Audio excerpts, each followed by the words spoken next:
이 시간 성령 받은 사람의 삶이란 제목으로 말씀을 같이 나누기를 원합니다.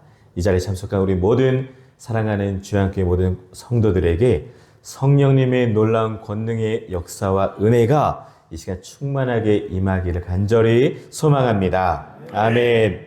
우리 함께 고백합니다. 잘 되고 있습니다.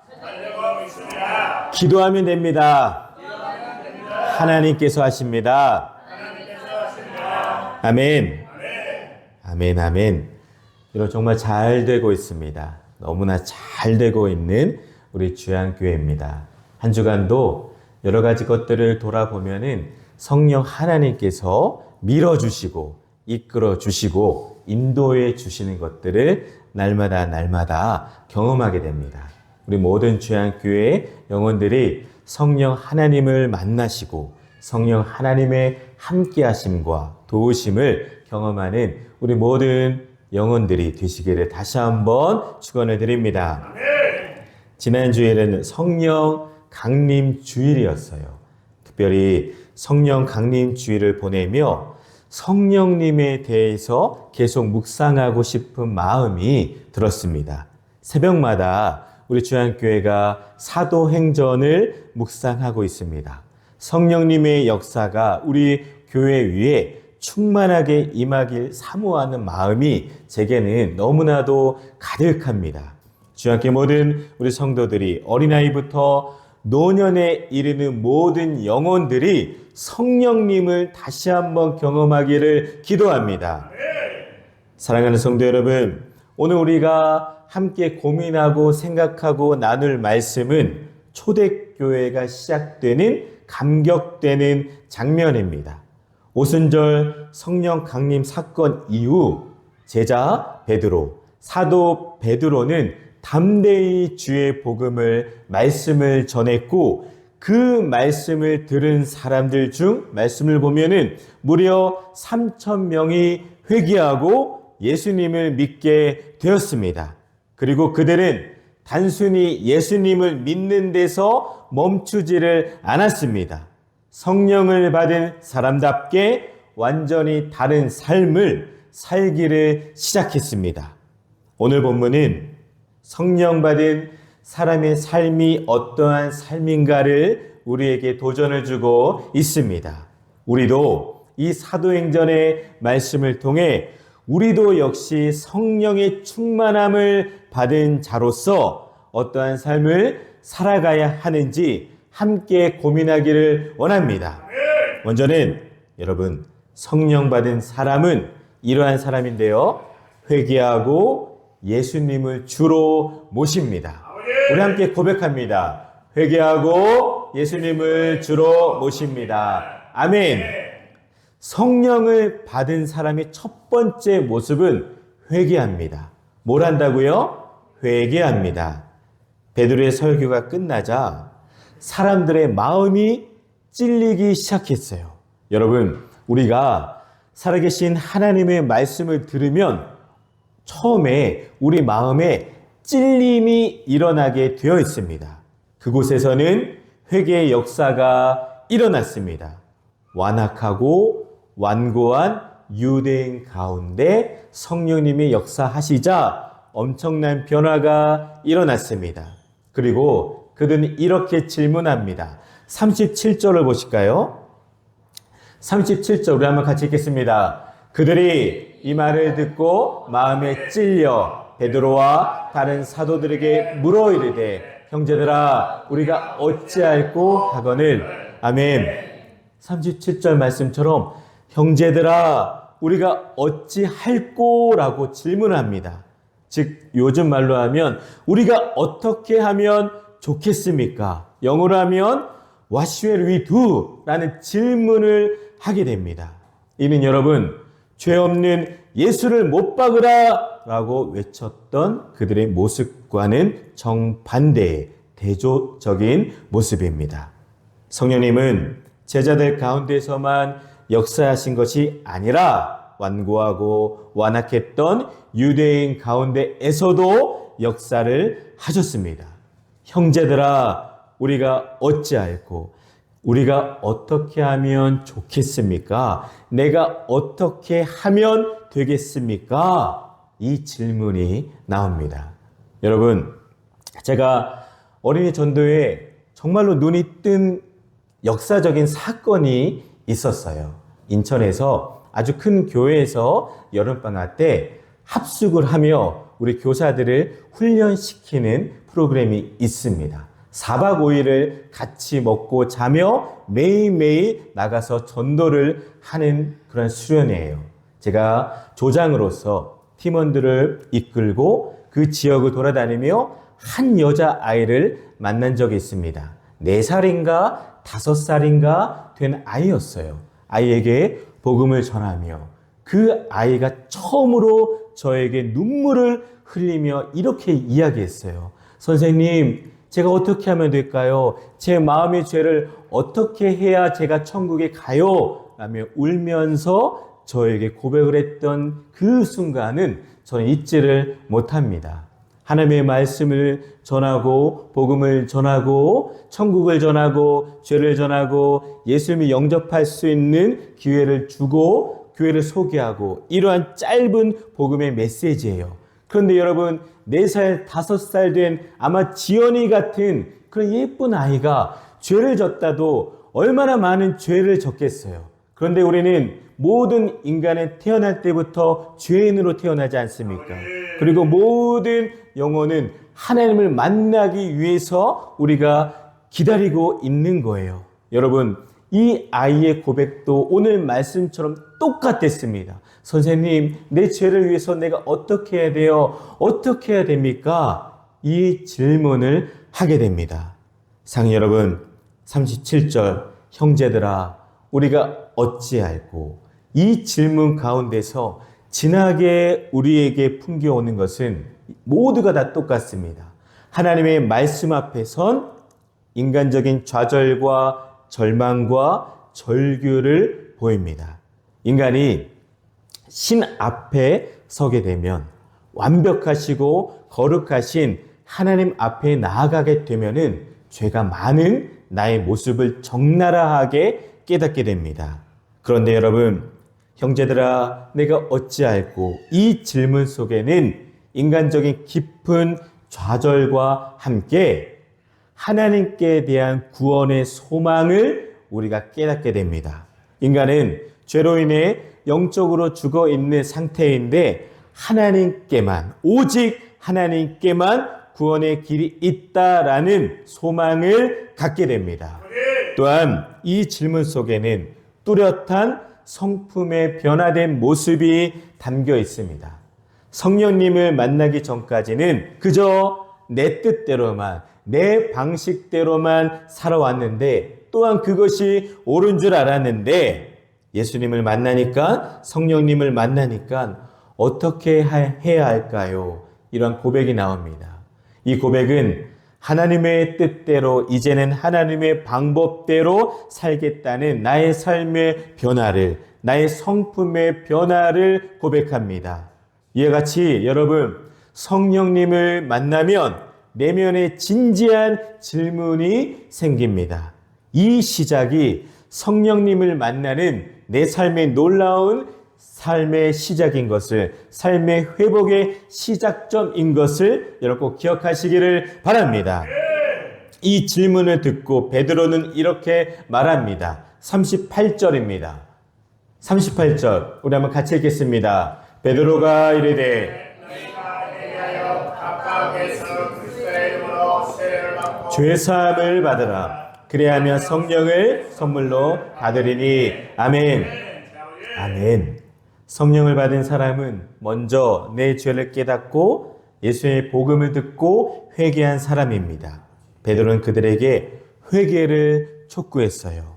이미 유대인들은 마음에서부터는 회개를 하였지만 베드로는 뚜렷한 회개에 합당한 열매를 맺도록 촉구합니다. 즉, 말로만 회개하는 모습을 보이지 말고 실제 행동으로 실천할 것을 요구합니다. 여러분, 회개는 그저 감정적으로 아파하며 후회하는 것이 아닙니다.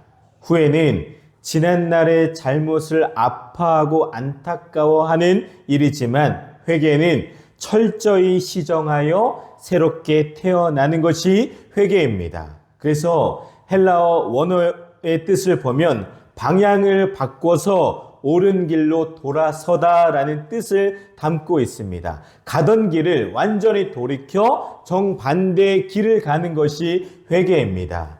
곧 삶의 방향의 전환이죠. 그러니 여러분, 우리가 예수를 믿고 회개했다, 이 말은 이전과는 다른 삶을 살겠다, 이것을 뜻합니다. 이미 저와 여러분들은 예수 믿기 전, 예수 믿기 후의 삶이 너무나도 다른 삶을 사는 것을 꼭 기억하시기를 바랍니다.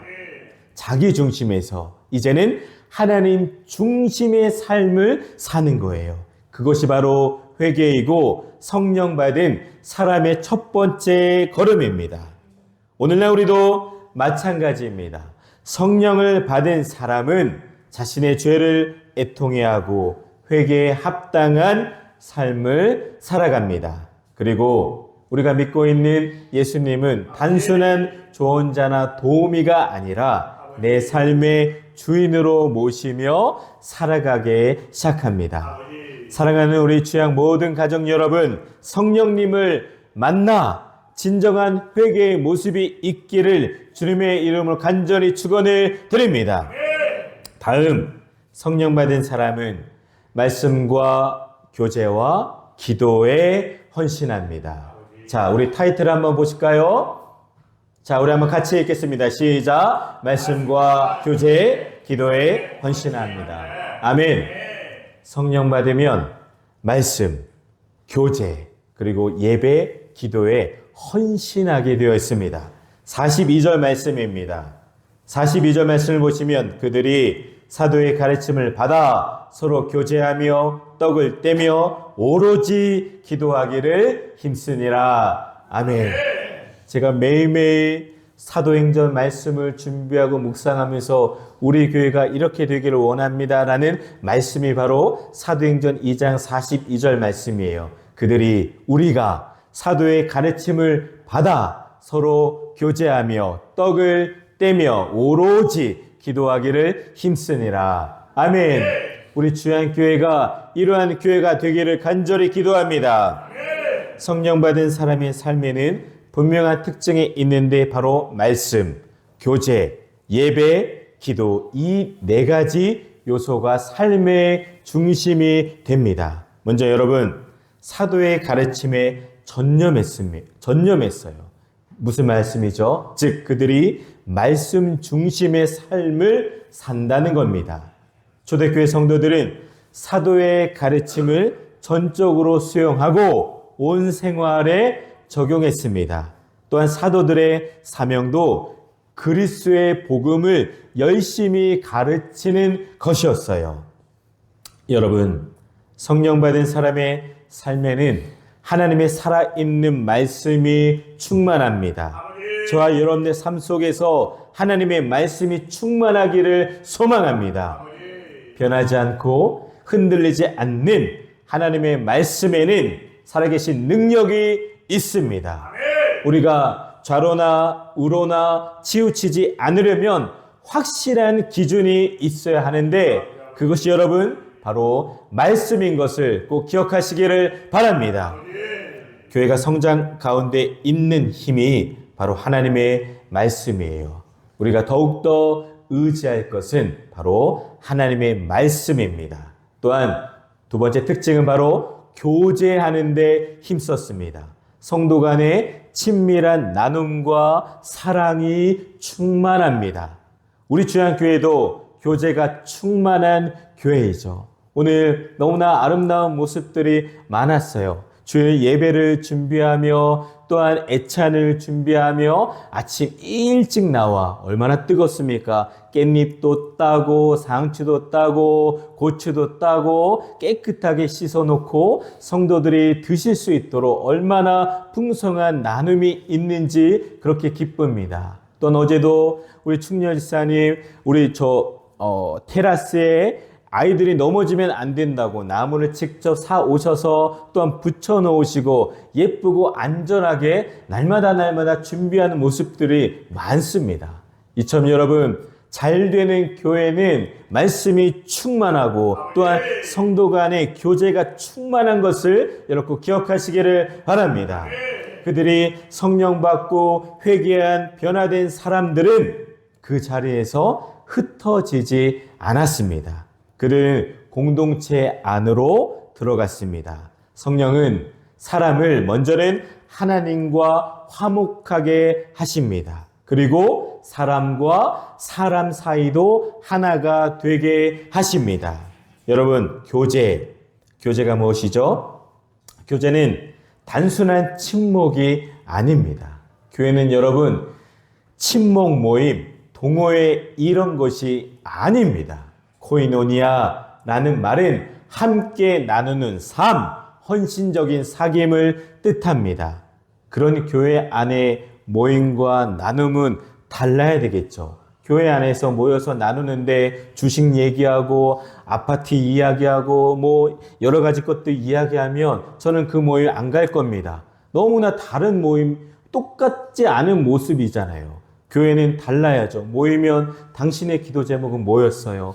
왜 힘들었어요? 무엇이 기쁜가요? 은혜 받은 것이 무엇이 있습니까? 성령의 열매가 무엇이 있습니까? 이런 것들을 교제하며 나누며 기도하는 것이 옳지 않을까요? 여러분, 우리가 함께 애찬을 나누고 함께 모임을 할 때 세상적인 것들보다는 더욱더 영적인 나눔들이 풍성하시기를 주님의 이름으로 부탁을 드립니다. 초대교회 성도들의 모습을 보니까 물질을 나누고 시간을 나누고 아픔을 나누고 기쁨을 함께 나누는 관계였습니다. 이것은 성령님의 역사 없이는 불가능합니다. 성령은 서로의 다름을 넘어 하나가 되게 하시는 영입니다. 그러니 초대교회는 가난한 자나 부자나 종이나 자유인이나 남자나 여자나 유대인이나 이방인이나 모두를 하나가 되게끔 만들어 주셨습니다. 오늘날 우리 교회도 성령 안에서 저와 여러분 우리 모두를 서로를 품는 영적인 공동체가 되어야 한다는 것을 꼭 기억하시기를 바랍니다. 다음은 떡을 떼었습니다. 여러분, 떡을 뗀다, 이 말이 무슨 말이죠? 함께 공동 식사도 하고 또한 성찬도 함께 나눈다라는 그것입니다. 여러분, 먼저는 공동 식사예요. 서로의 삶을 나누는 식탁도 중요합니다. 우리 교회도 애찬을 잘 준비해서 그것이 너무나 기쁘고 감사가 됩니다. 식사를 통하여서 그 안에 풍성한 나눔도 필요합니다. 그리고 성찬, 우리 앞에 성찬이가 있죠. 성찬도 중요해요. 예수 그리스도의 죽으심과 부활을 기념하는 거룩한 예식이 바로 성찬입니다. 매주 하고 싶은 마음은 굴뚝 같은데요. 여건이 안 되잖아요. 그래서 더욱더 많이 할 수 있도록 기도하며 준비하겠습니다. 초대교회 성도들은 단지 배를 채우기 위한 식사가 아니라 영혼을 나누는 교제의 자리로 식탁을 사용했습니다.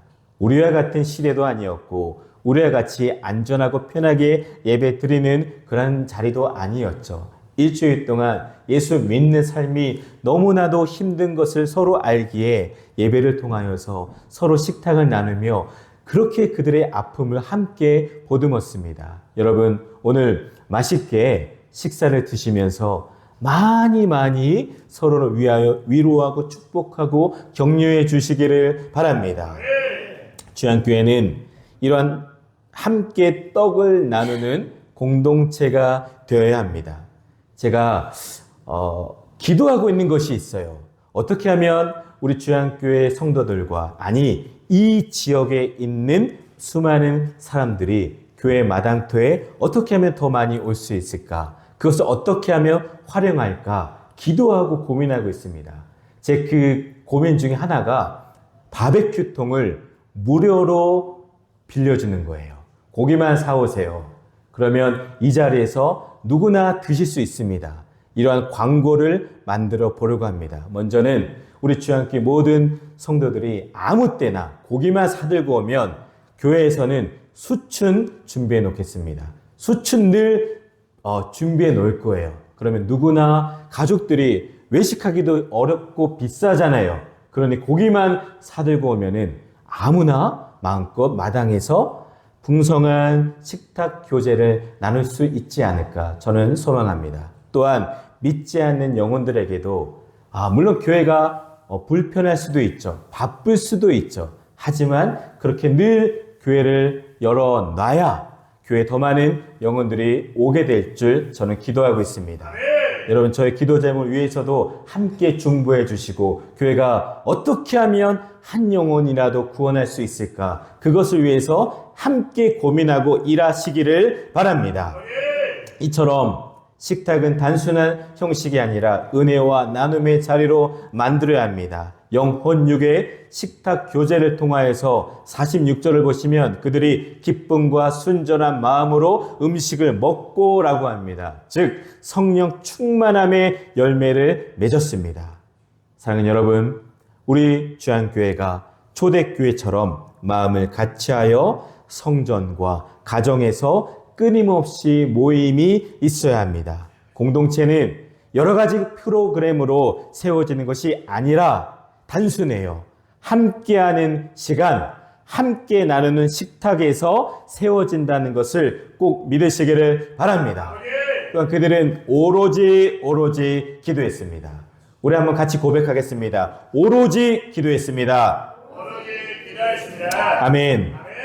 이 말은 하나님께 전적으로 의지했다라는 뜻입니다. 오로지라는 단어는 집중하다, 끊임없이 매달리다, 끈질기게 지속하다라는 의미를 가집니다. 성령을 받은 사람은 기도를 그냥 내가 시간이 있어서 내가 좀 기도하고 싶어서 이럴 때 기도하는 것이 아니라 기도에 끊임없이 집중하여 매달리는 사람입니다. 기도는 성령이 거하시는 자의 본능적인 호흡이에요. 성령은 교회의 하나됨을 이루기 위하여서 초대교회는 기도할 때마다 하나가 되었습니다. 기도는 우리 주안교회를, 우리 주안 공동체를 묶는 끈이 되고 성령은 기도를 통해 교회를 하나의 몸으로 이끄십니다. 성령이 충만한 교회는 기도가 끊이지 않는 교회입니다. 성령이 충만한 가정은 기도의 소리가 들리는 가정이에요. 사랑하는 여러분, 우리 주안교회 성령 하나님을 의지하고 초대교회처럼 간절히 사모하고 있으니까 우리 성령 하나님이 역사해 주시는 것은 저는 매일매일 경험하게 됩니다. 매주 방문자를 보내주시고 새신자를 보내주시고 또한 여러분 정말로 제가 기이한 일인데요. 우리 주안교회 인스타가 한 달 평균 조회수가 1300, 1400 막 이래요. 매일매일 팔로우하는 교회들 사람들이 많아요. 우리 정윤이도 지난주에 좋아요를 눌러줘서 얼마나 기쁜지 몰라요. 우리 또한 예은이도 열심히 좋아요를 누르고 있습니다. 여러분, 기도하는 교회, 일하는 교회는 더욱더 성령의 기름 부으심과 성령의 역사가 또한 성령의 열매가 맺는다는 것을 여러분 꼭 기억하시기를 바랍니다. 오로지 기도에 힘쓰는 우리 주안교회가 더 되시기를 바랍니다.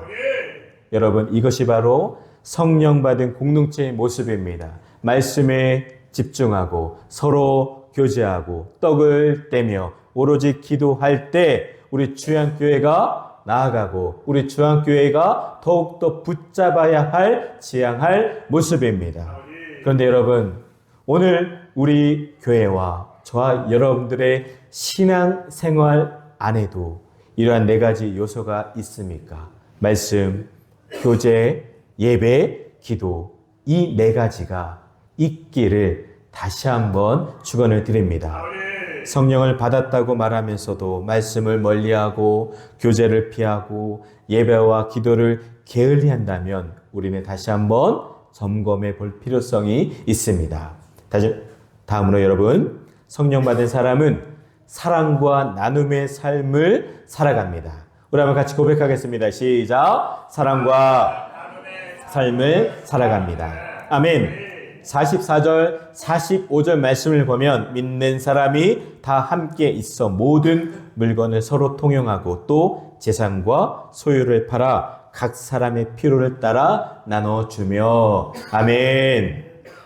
성령 받은 사람은 먼저 여러분 이기적인 삶을 버리고 섬김과 나눔의 삶으로 나아갑니다. 초대교회 성도들은 자기 것을 주장하지 않고 다른 사람의 필요를 자신의 것으로 여기며 나누었습니다. 이것은 단순한 도덕적인 선행이 아닙니다. 성령님이 역사하지 않으면 안 돼요. 여러분, 내가 아무리 많이 가졌다 해도 성령의 은혜 없으면 하나라도 나누지 못하는 것이 바로 우리 인간들입니다. 성령이 임하시니까 가능한 삶의 변화가 일어나는 것이에요. 성령은 우리를 자기 중심적인 사람에서 서로를 사랑하고 서로를 돌보며 서로를 나누는 사람으로 변화시켜 주십니다. 그러니 성령 하나님께서 역사하시니까 우리의 돌같이 딱딱하고 굳은 내 마음을 만져주시니까 말랑말랑하게 부드럽게 바꿔주시는 거예요. 이전에는 자기만을 위하던 삶에서 이제는 하나님을 사랑하고 그 이웃을 사랑하는 삶으로 바뀝니다. 성령 받은 사람은 남을 향한 마음의 문을 엽니다. 그 마음은 자연스럽게 나눔의 실천으로 이어지는 거예요. 이러한 모습은 인간의 어떠한 정치적인 사상과 목적 안에서 강제적으로 이루어지는 것이 결코 아닙니다. 오직 한 분이신 하나님을 믿는 영적인 가족, 영적인 공동체, 영적인 교회이기 때문에 가능합니다. 이 모습은 장차 임할 하나님의 나라의 모습인 것을 꼭 기억하시기를 바랍니다. 여러분, 코로나 시기에 참 어려운 가정들이 너무나도 많이 있었어요. 사업처들도 너무나도 힘들어서 문을 다 닫았습니다. 이러한 시기에 한 성도님 가정이 실직으로 어려움을 당하자 목장 식구들이 몰래 쌀과 반찬을 현관에 갖다 놓고 작은 사랑입니다. 하나님은 여러분을 사랑합니다. 라는 쪽지를 붙여 놓았습니다. 성령이 임한 곳에는 이러한 조용한 나눔의 기적이 끊어지지 않습니다. 그 쪽지와 그 작은 것들을 받고 그 가정이 힘을 내어서 걸어가기 시작을 했습니다. 오늘날 여러분, 우리에게도 우리 주양교회 안에도 우리 주양 공동체 안에도 이러한 사랑과 나눔의 영성이 회복되기를 바랍니다. 물질뿐만이 아니라 시간, 관심, 기도, 사랑을 나누는 성령의 공동체, 성령의 사람이 되시기를 바랍니다. 마지막으로 성령 받은 사람은 예배와 전도의 삶을 살아갑니다. 우리가 함께 고백하겠습니다. 예배와 전도의 삶을 살아갑니다. 아멘. 46절, 47절을 보시면 날마다 마음을 같이하여 성전에 모이기를 힘쓰고 하나님을 찬미하며 또 온 백성에게 칭송을 받으니 주께서 구원받는 사람은 날마다 더하게 하시니라. 아멘. 여러분, 성령 받은 사람은 가장 중요하고 가장 최우선적인 일, 예배하는 일에 목숨을 바칩니다. 여러분, 우리 교회도 지금 많은 분들이 예배를 사모하며 더 많은 분들이 나오고 계심을 저 너무나 기쁘고 감사를 하고 있습니다. 근데 여러분, 더욱더 우리가 기억할 것은 모든 예배를 소중히 여기시기를 바랍니다. 지난주에 우리 새신자가 왔죠. 너무나 예뻐요. 그 청년이 월요일도 새벽 기도회가 있는 줄 알고 월요일도 왔어요. 그래서 월요일은 문이 닫혀 있어서 사모님 월요일은 문이 닫혀 있네요 해가지고 사모가 또 잘 안내해서 화요일도 새벽 예배에 함께 나와 그렇게 기도 생활을 하기 시작을 했습니다. 여러분, 새벽 예배, 수요 예배, 금요 기도회, 주일 예배, 모든 예배에 우리가 시간이 나서 드리는 것이 아니라 예배를 위하여서 먼저 시간을 구분하는 겁니다. 그런 삶의 모습들이 변화되기를 다시 한번 기도합니다. 매 성전에 모여 힘쓰고 집에서도 떡을 떼며 하나님을 찬양했습니다. 예배는 주일 이 예배, 주일 11시 1시간 이 예배가 아니에요. 더욱더 중요한 예배는 여러분, 이 예배가 끝나고 문을 열고 돌아가는 여러분의 발걸음부터가 더 중요한 예배입니다. 예배는 성경 말씀 보면 날마다라고 했어요. 일상 속에서 지속되는 것이 예배입니다. 사랑하는 여러분, 삶의 리듬, 일상의 중심이 바로 하나님을 향하여 그러한 삶의 모습들이 더 많이 준비되시기를 바랍니다. 또 예배는 마음을 같이 하는 공동체 고백이에요.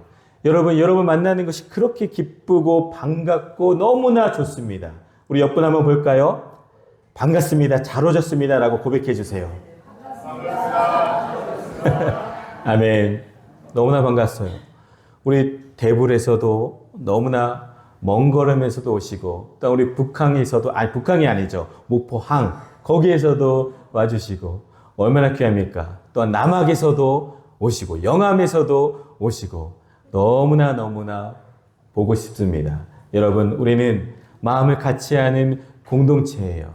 일주일에 한 번 만나는 분들도 계시고, 우리 충렬사님, 연신권사님은 일주일에 한 30번도 더 많이 만나는 찐 가족이죠. 저희 어머니와 아버지보다 더 많이 보는 우리 귀한 어머니, 저희 형님 같은 우리 안수이사님, 매일매일 만나는 우리 할아버지와 같은, 아버님과 같은 우리 장로님, 얼마나 좋습니까?